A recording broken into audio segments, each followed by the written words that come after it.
श्रीमन्महागणाधिपतये नमः। सजयति सिन्दूरवदनो देवो यत्पादपङ्कजस्मरणं वासरमणिर्वत्तमसां राशि नाशयति विघ्नानां। श्रीसरस्वत्यै नमः।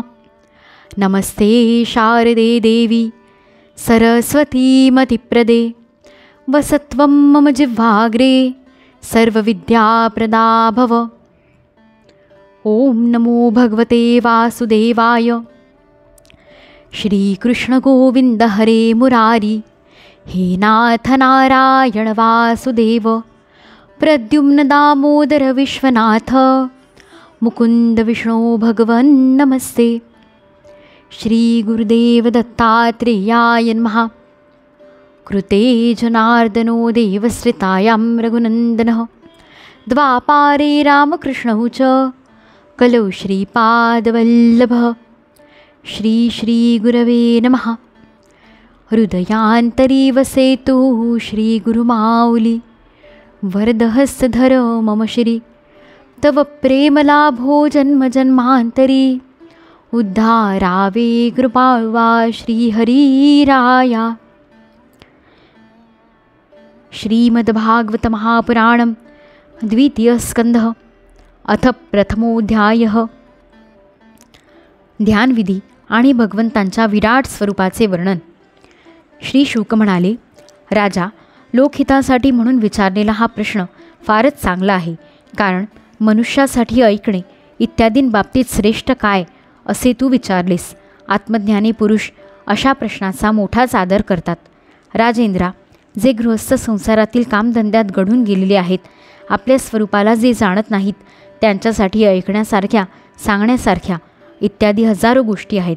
हे राजा, ज्यांचे सर्व आयुष्य रात्री झोपेत किंवा स्त्री सहवासात आणि दिवसा संपत्तीची हाव किंवा कुटुंबाचे पालन पोषण यांतच संपून जाते, संसारामध्ये ज्यांना तो आपले अत्यंत घनिष्ठ संबंधी समजतो, ते शरीर, पुत्र, पत्नी इत्यादी सारे मिथ्या आहे, परंतु जीव त्यांच्या मोहात असा अडकून जातो की रात्रंदिवस आपण मृत्यूच्या दाढेत आहोत हे पाहूनही तो सावध होत नाही।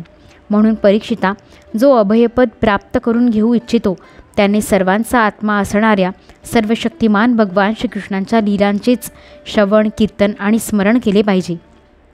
मनुष्यजन्माचा हाच श्रेष्ठ लाभ आहे की ज्ञानाने, भक्तीने किंवा आपल्या धर्मावरील निष्ठेने कोणत्याही प्रकारे का होईना जीवन असे बनवावे की मृत्यूसमयी भगवंतांचे स्मरण अवश्य व्हावे।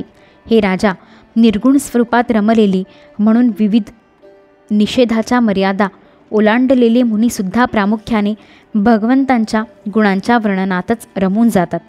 हे राजा, निर्गुण स्वरूपात रमलेले म्हणून विधी निषेधाच्या मर्यादा ओलांडलेले मुनीसुद्धा प्रामुख्याने भगवंतांच्या गुणांच्या वर्णनातच रमून जातात। द्वापर युगाच्या शेवटी या वेदतुल्य श्रीमद भागवत नावाच्या महापुराणाचे मी माझे वडील श्री व्यास यांचेकडून अध्ययन केले होते। हे राजर्षे, निर्गुण परमात्म्यामध्ये पूर्ण निष्ठा असूनही भगवान श्रीकृष्णांच्या लीलांनी माझे हृदय आकृष्ट केल्यामुळे मी या पुराणाचा अभ्यास केला। तू भगवंतांचा परमभक्त आहेस, म्हणून मी तुला हे सांगतो, जो याच्यावर श्रद्धा ठेवतो त्याची शुद्ध चित्तवृत्ती ताबडतोब श्रीकृष्णांच्या चरणी स्थिर होते। जे लोक लौकिक अगर पारलौकिक कोणत्याही वस्तूची इच्छा करतात किंवा याउलट संसारातील दुःखांचा अनुभव इच्छा घेऊन त्यापासून विरक्त झाले आहेत आणि निर्भय अशा मोक्षाची इच्छा करतात, या साधकांसाठी आणि ज्ञानी पुरुषांच्यासाठी सुद्धा भगवंतांच्या नामांचे संकीर्तन करणे हाच मार्ग सर्व शास्त्रांनी निश्चयपूर्वक सांगितला आहे। आपले कल्याण साधण्यात तत्पर नसणाऱ्यांच्या व्यर्थ जाणाऱ्या दीर्घ आयुष्याचा तरी काय फायदा। सावध राहून ज्ञानासाठी उपयोगात आणलेल्या 1-2 घटिकाही श्रेष्ठ आहेत, कारण त्या आपल्या कल्याणाकरता उपयोगात आणल्या जातात। राजर्षी, खट्वांगाने आपले आयुष्य संपता आले आहे असे जाणून 2 घटकांमध्ये सर्वस्वाचा त्याग करून भगवंतांचे अभयपद प्राप्त करून घेतले। परीक्षिता, तुझ्या जीविताचे अजून 7 दिवस शिल्लक आहेत। या कालावधीमध्ये आपल्या पारलौकिक कल्याणासाठी तुला जे काही करता येईल ते सर्व तू कर।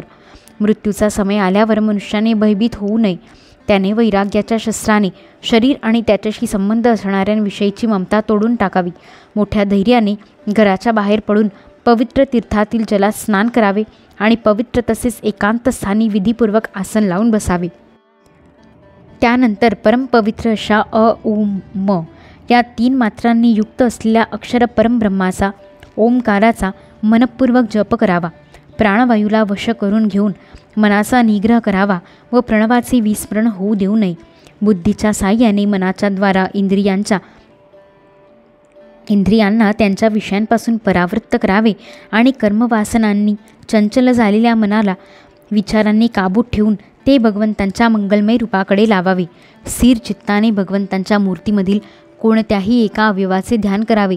अशा प्रकारे एकेका अंगाचे ध्यान करता करता विषय वासनारहित झालेल्या मनाला पूर्ण रूपाने भगवंतांमध्ये असे तल्लीन करावे की ते पुन्हा दुसऱ्या कोणत्याही विषयांचे चिंतन करणार नाही. जे प्राप्त झाल्यानंतर मन भगवत प्रेमाच्या आनंदाने भरून जाते तेच भगवान विष्णूंचे परमपद आहे.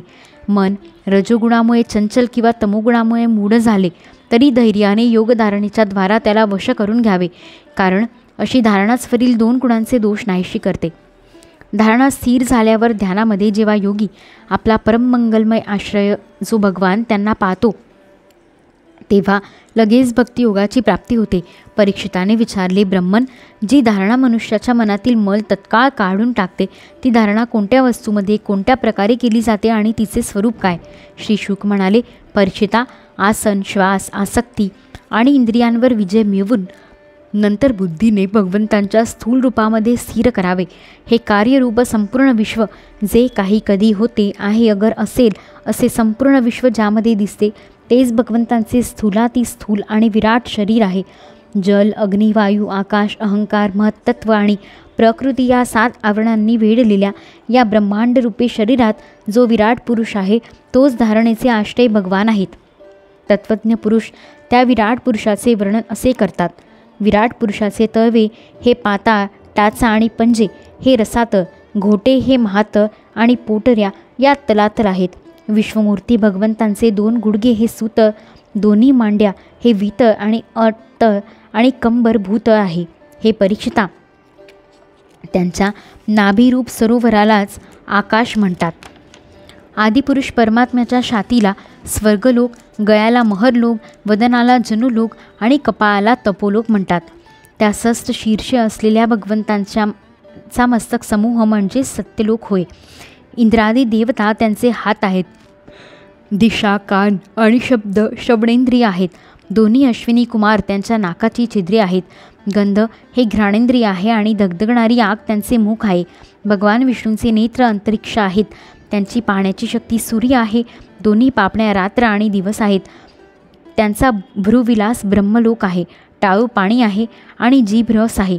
वेदांना भगवंतांचे ब्रह्मरंध्र म्हणतात आणि यमाला दाढा. सर्व प्रकारचे प्रेम दात आहे आणि जगाला मोहून टाकणारी त्यांची माया हेच त्यांचे हास्य म्हटले जाते. ही अनंत सृष्टी हा त्यांच्या मायेचा कटाक्ष विक्षेप आहे. वरचा ओठ लज्जा तर खालचा ओठ लोभ आहे. धर्मस्थन तर अधर्म पाठ आहे. जननेंद्रिय हा प्रजापती तर अंडकोश मित्रावरून आहे. समुद्र पोट आहे तर मोठमोठे पर्वत त्यांची हाडे आहेत. हे राजन, विश्वमूर्ती विराट पुरुषांच्या नाड्या म्हणजे नद्या होत. वृक्ष रोम आहेत. अतिशय प्रभावी वायू हा श्वास आहे. काल ते त्याचे चालणे तर गुणांचे चक्र फिरते ठेवणे हे त्याचे कर्म आहे. परीक्षिता, ढगांना त्यांचे केस मानले आहे. संध्या समय त्या अनंतांचे वस्त्र आहे. महात्मा लोकांनी अव्यक्त अशा मूल प्रकृतीला त्यांचे हृदय म्हटले आहे आणि सर्व विकारांचा खजिना असलेले मन चंद्र म्हटले गेले आहे. सर्वात्मा भगवंतांचे चित्त म्हणजेच महत्त्व आणि रुद्र म्हणजे त्यांचा अहंकार म्हटले आहे. घोडे, खेचर, उंट आणि हत्ती त्यांची नखे आहेत. वनात राहणारे सर्व मृग आणि पशु त्यांच्या कटिप्रदेशात आहेत. निरनिराळ्या प्रकारचे पक्षी हे त्यांचे अद्भुत रचना कौशल्य आहे. स्वयंभुव मनू त्यांची बुद्धी आणि मनूचे संतान मनुष्य त्यांचे निवासस्थान आहे. गंधर्व, विद्याधर, चारण आणि अप्सरा हे षड्ज आदी संगीतातील स्वरांची आठवण आहे. दैत्यसेना त्यांचे वीर्य आहे. ब्राह्मण, मूक, क्षत्रिय, भुजा, वैश्य, मांड्य आणि शूद्र त्या विराट पुरुषाचे चरण आहेत. विविध देवतांच्या नावाने जे द्रव्यमय यज्ञ केले जातात ते त्यांचे कर्म होय. परीक्षिता, विराट भगवंतांच्या स्थूल शरीराचे हेच स्वरूप आहे. ते मी तुला सांगितले. मुमुक्षू पुरुष यातच बुद्धीच्या द्वारे मनाला स्थिर करतात, कारण यापेक्षा वेगळी अशी कोणतीच वस्तू नाही. स्वप्न पाहणारा जसे स्वप्नावस्थेत आपल्यालाच विविध पदार्थांच्या स्वरूपात पाहतो, त्याप्रमाणे सर्वांच्या बुद्धिवृत्तीच्या द्वारे सर्व गोष्टींचा अनुभव घेणारा सर्वांतर्यामी परमात्माही एकच आहे. त्या सत्यस्वरूप आनंदनिधी भगवंतांचेच भजन केले पाहिजे. अन्य कशातच आसक्ती असता कामा नये, कारण त्यामुळेच जीवाचा अधःपात होतो. अध्याय पहिला समाप्त. इति श्रीमद्भागवते महापुराणे पारमहंस्या संहिताया द्वितीय स्कंदे महापुरुष संस्थानुवर्णने प्रथमोऽध्यायः. यदक्षरपदभ्रष्टं मात्राहीनं तु यद्भवेत् तत्सर्वं क्षम्यतां देव नारायण नमोऽस्तु ते. मंत्रहीनं क्रियाहीनं भक्तिहीनं सुरेश्वर यत्कृतं तु मया कर्म परिपूर्णं तदस्तु मे. नामसंकीर्तनं यस्य सर्वपापप्रणाशनं प्रणामो दुःखशमनस्तं नमामि हरिं परं. भवे भवे यथा भक्तिः पादयोस्तव जायते तथा कुरुष्व देवेश नाथस्त्वं नो यथा प्रभो. त्वदीयं वस्तु गोविन्द तुभ्यमेव समर्पये तेन तद्वाङ्घ्रिकमले रतिं मे यच्छ शाश्वतीं. सदा अंतरीयासे नाम तुझे कळू दे मला सत्य कर्तव्य माझे. तुझ्या थोर कृपे पळो दूर माया क्षमा कर श्री सद्गुरुराया. श्रीकृष्णार्पणमस्तु. श्री गुरुदेव दत्तात्रेयार्पितमस्तु. श्री सद्गुरु चरणारविन्दार्पणमस्तु.